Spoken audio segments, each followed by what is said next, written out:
Hello, welcome to our very special 100th episode of Hollywood Uncensored. A grateful Sam Rubin here, and a great show for you on the way. And what a panel, oh nothing.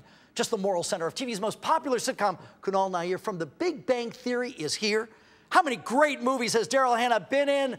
How many great movies Greg Proops should be in? The improv genius, part of ABC's Trust Us With Your Life. And our favorite phrase, we love Loni Love.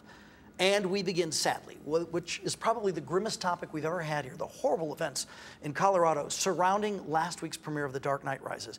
And some glimmers of light in a dreadful story. Batman himself, actor Christian Bale, went to Colorado earlier this week to meet victims in the hospital and go to a makeshift memorial.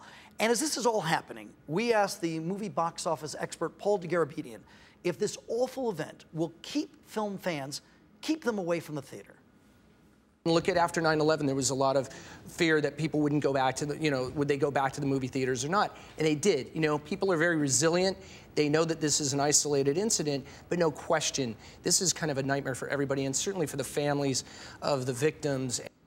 Greg, I remember after September 11th, so many people said our lives are fundamentally changed forever.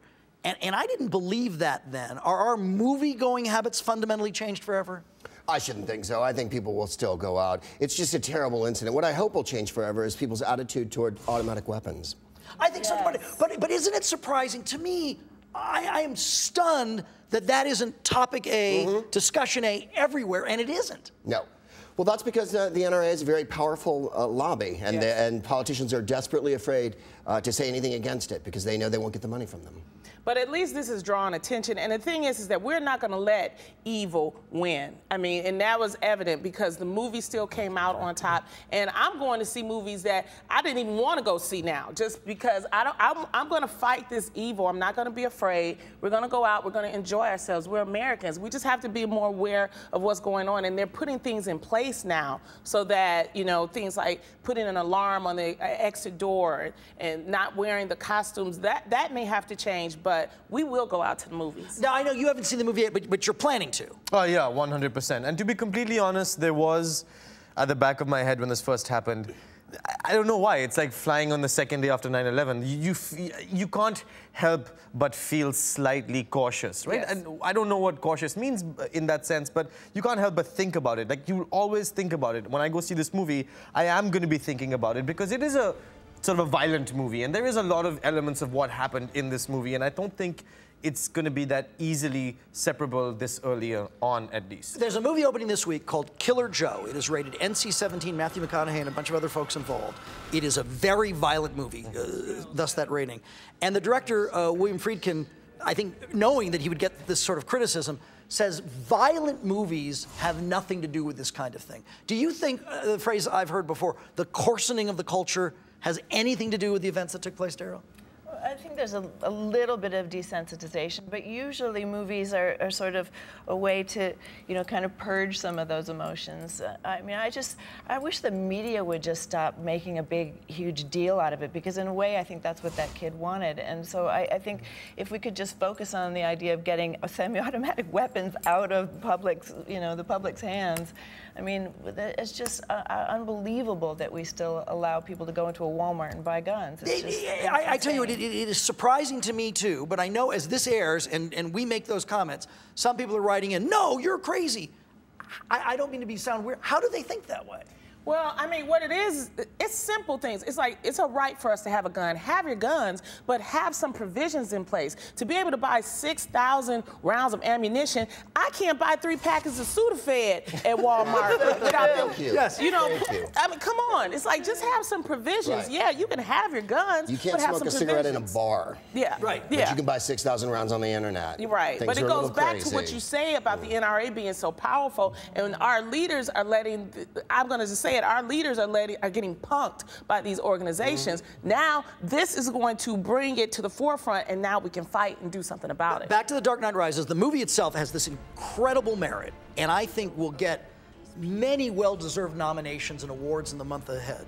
But will what happens in Colorado always be associated with the movie? Will it always be that movie or not? I think so. I mean, it's hard to say always, but in my opinion, I think it is going to be associated with that. you know. Not that every time you fly you think about 9/11, but I feel like every time I go through one of those crazy X-ray machines, I'm always thinking this is because of what happened. And now when I go to the movie theater and I have to be screened for guns, then I'm rethinking, wow, Batman was the reason this happened. And I think that it is going to be at the back of our minds for a long time. And, you know, because I think of, you know, the Oscars and Golden Globes and things like that. Right. Those are frivolous, upbeat occasions. I mean, this movie deserves a lot of awards. But do the two not go together? Do you know what I mean? Oh, I don't know. I mean, what happened with Heath Ledger before he won the Oscar for the last Batman movie? I think people are able to hold in one hand that this is show business, and on the other hand, that was reality. So I don't know that it'll always mark it. And, you know, to that end, when Christian Bale went to Colorado, when people were suggesting this is what he should do, I initially thought, well, he has no obligation to do that. You know, but it turned out to be the right thing to do. Well, and I think the way he did it was the right thing to do. It wasn't like a bunch of fanfare. He didn't make an announcement. He just showed up. He didn't have any public pictures taken. There were only pictures from Facebook. That's the way you do it, because it seems like it was heartfelt, and the people really appreciated it. I think we need to come together more as people, and that when tragedy does happen, we need to show, and as a star, he showed that he cared. So that was really important. I didn't think it would be that important. I was like, no, you're right. He doesn't have to go. But when he came, I was like, that was cool. I appreciated that. And it wasn't a publicity stunt, no, which was the key thing. No. Hey, when we jump back right here, has our sitcom fave Modern Family broken up over money? And speaking of money and beyond, who's the single most valuable star working in the movies? Our priceless panel is back with more in a minute.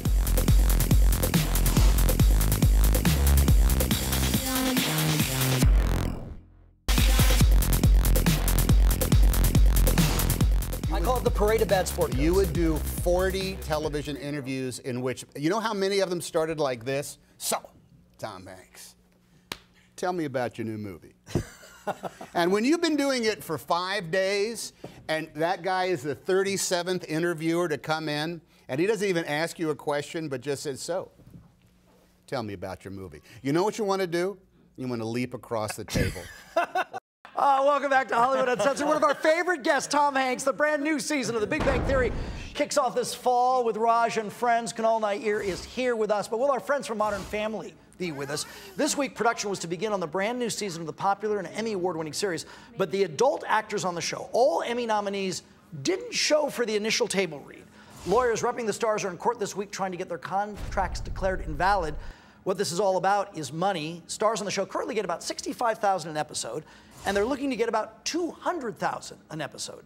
Kunal, you and your colleagues went through a similar thing, but stayed on the job. What does it feel like to deal with all this stuff?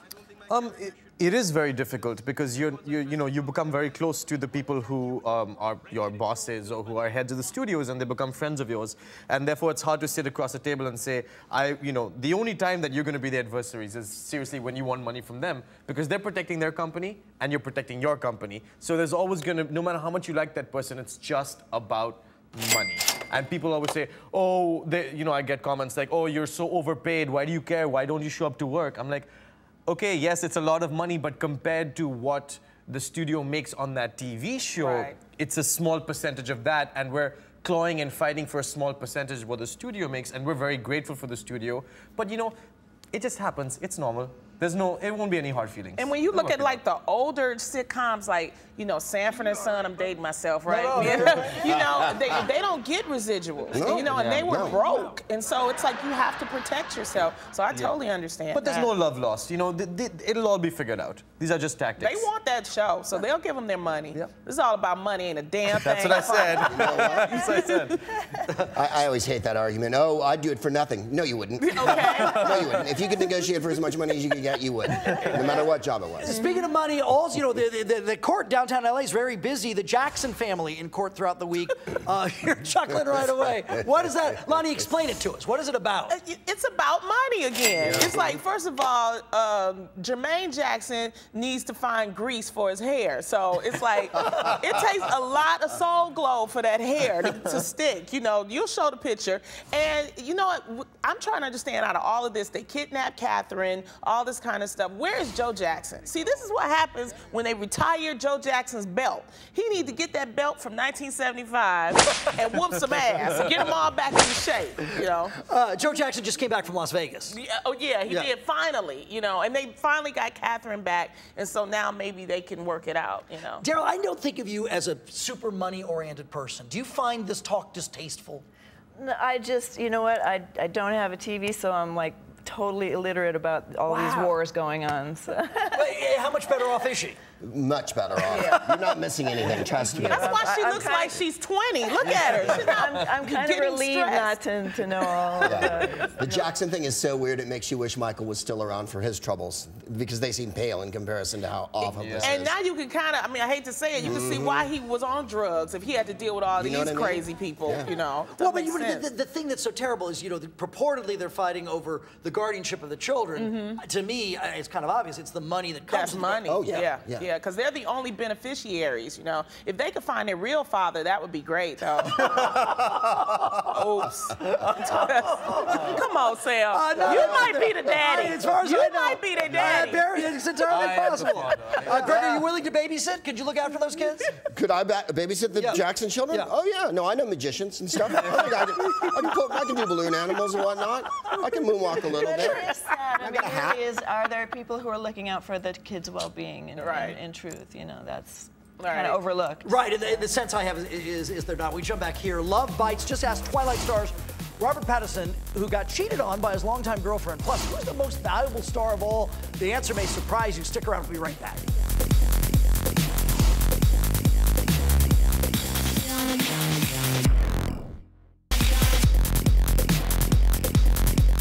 Is it ever Cinderella? Does any of it go back at midnight? But I'm getting to the point where I won't wear Cinderella jewelry, that's what I call it, because I don't like that feeling of my chariot turning into a pumpkin. I don't like that big security guy accosting me at the corner at the party saying, give me the jewels. I'm like, that doesn't make me feel good. Welcome back to our 100th brand new episode of Hollywood Uncensored. I'm Sam Rubin. How great to have Daryl Hannah here. And Daryl, when things exploded for you in a good way on the big screen, you were just about 20. Kristen Stewart is about the same age. She's 22 now. She's on the cover of every magazine, not because of her ongoing romance with Twilight star Robert Pattinson, but because of her extracurricular romance with the director of her recent Snow White and the Huntsman movie. Cameras have caught Kristen canoodling with the married director, and she's released a statement expressing her regret for the brief fling. Let me quote it to you. I'm deeply sorry for the hurt and embarrassment I've caused to those close to me and everyone this has affected. This momentary indiscretion has jeopardized the most important thing in my life, the person I love and respect the most. Rob, I love him, I'm so sorry. Lots of folks working in the business now who are younger than all of us, do you think they're remotely equipped to deal with the hyper scrutiny? I mean, it's amazing that that story, with all the detail, has surfaced the way it has. It's just so weird that we're even obsessed with people's private lives, I think. I mean, really, you know, who cares? Leave them alone, let them figure it out. I mean, it's always messy, you know, life is messy. You know, their affair lasted longer than Snow White and the Huntsman did in the theater. Seriously. Lonnie and I were canoodling backstage, and I haven't had not word one apology. Because I would deny it. See, I'm like, I don't care. You're right, Daryl. It's nobody's business. She could deny it. She don't have to. Who releases a statement, to I think people? what happened, though, is that she has made an emotional decision. I think when it all passes over, she'll look back and say, I should never have sent that tweet. I should never have made that statement. Whoever handles her, whoever, Twitter's dangerous. She just had an emotional reaction, and she said, "Oh, I'm just going to tell the world, so no one sends me death threats." But people are going to send you death threats. Maybe she should just walk the earth at night, seeking blood to suck. Other humans to prey on, like they all do in that movie. It is astounding to talk about it all in public. Right. Yeah. Not that we're talking about it, but that she's talking about it. Promiscuity is rampant in the industry that we work in. It's just someone got caught and do you know why I think that is? Why? And tell me if this is the case on the set of your show or any show. Wait a second. This show. Wait a second. Okay. Promiscuity is not rampant on my show. Like if He said he was really fond of his bosses. If idle time is the devil's playground. Right. And you know, Daryl, better than anybody. You sit on a movie set, it's all hurry up and wait. But it's also heightened reality, and it's a very romantic heightened reality. You know, you're like you're on vacation from life in a weird way. But Daryl, and you wouldn't do this, but come on. why is she still screwing the director? The movie is over. You do that before. Why? Right. Okay. It doesn't make any sense. She could be super dumb and go with the writer. Then you have no advantage at all. Do you think directors, though, because I've always heard this, that movie sets are a dictatorship and the director is firmly in charge. Do they take advantage? They can. I mean, it's not always the case. You know, it depends on the personality of the people in the film. But they can take advantage for sure. I mean, I remember when I was a teenager being called to certain nameless directors' houses in the middle of the night for script meetings, which had nothing to do with... Give us a name. Come on, give us the name. I mean, people you would definitely recognize. And how did you handle it? Well, Did you thank do it or God. what? Well, no, actually, I was really, really lucky because my manager, who's still my manager from the time I was 17, actually warned me and said, I know it sounds official and you really want to be in this film, but it's not a good idea. Don't go. So he protected me. See, lessons from Daryl Hannah when we return. Who is the single most valuable star at the moment? And an interesting criteria surrounding what makes you valuable. Plus, later, 100 episodes, and maybe there's a highlight or two. More to get to as we continue here.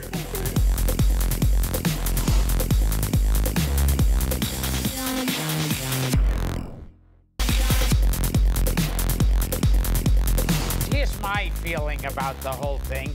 I feel personally someone should be forgiven for everything, except, of course, if they say something about the Jews, and which I will never, ever forgive.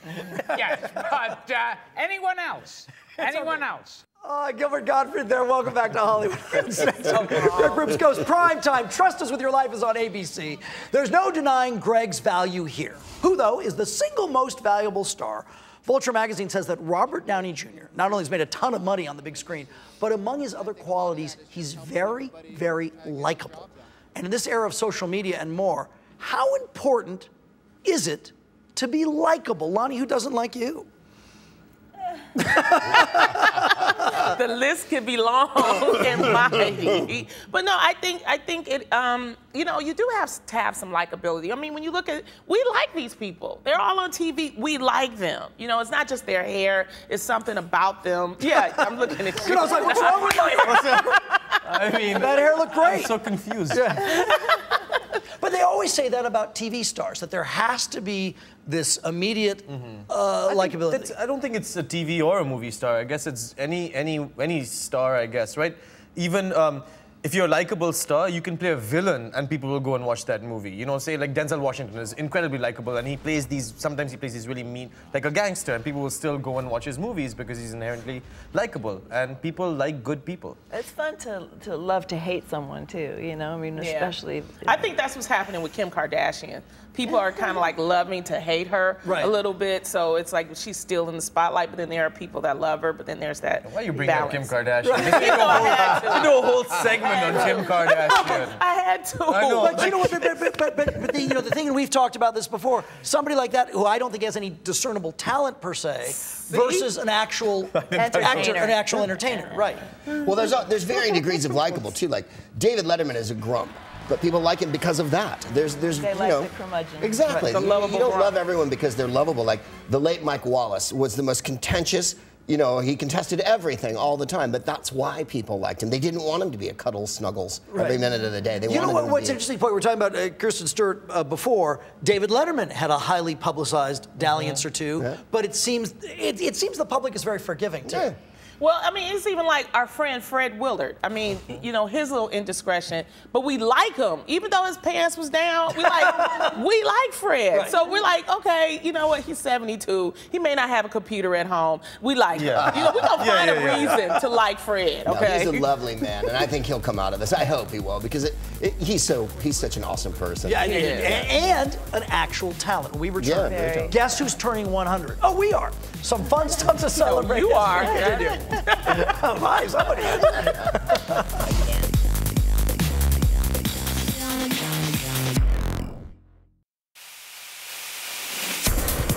Guests of Hollywood Uncensored escape at I Pick Theaters. It is the ultimate way to see a movie.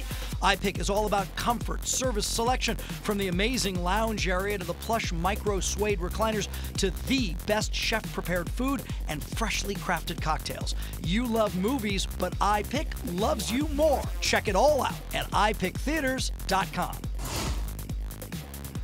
Oh, welcome back. And Loni Love can be found online at LoniLove.com. And you know what? We've wrapped up right here 100 episodes. And among our favorite moments, here are a few. Great to be uncensored. Do you feel uncensored? I'm going to drop some F-bombs here. You know, he's every name in the book, and then I say you, and now I'm the It's more fun to fly, really, than to bend over, in my experience. Absolutely, man. Hey, enter the process with us. You are part of the cast now. You're going to teach us what's funny. Because she's talented. There's somebody that's talented. But I think it's always sex. Yes, thank you. It's not just Hollywood, it's just wood. It's just wood. Oh, that's the joke. Oh, Kevin Eubanks among the very great guests. Oh, what else can we be thrilled about in the weeks and months ahead? Oh my gosh, Hey. Look at that. Congratulations! Wow, nice to see you. Oh, what a surprise. Hello, hola to you. Well, I am so excited that you make 100 episodios. 100. Can you say 100? This is a huge hit. Please don't misconstrue me. You're supposed to be going This is great. Well, I came. I got several restaurants, but I never cut a cake, believe it or not. But if you want me, I cut the cake for you. We'll get the knife out of the mixture. Oh, this is so nice. Before we cut into the cake, quick personal moment. We have a small but amazing staff of people who put this show together for you every week. Okay. And a great crew that shoots the show. All of their names rush by on the credits, but you should know there are some of the best and hardest working people in all of television. And our friends and partners at the Reels channel are absolutely terrific, wonderfully supportive, and letting us bring you conversation that is TV about movies and so much more. I want to hear There we go. We couldn't do the show without you. And without our stars, oh boy, Daryl. So, thank you so much for being here. I don't know. We might have 100 more shows to do. I'm Sam Rubin. We'll see you next time on Hollywood Uncensored. Thank you, guys.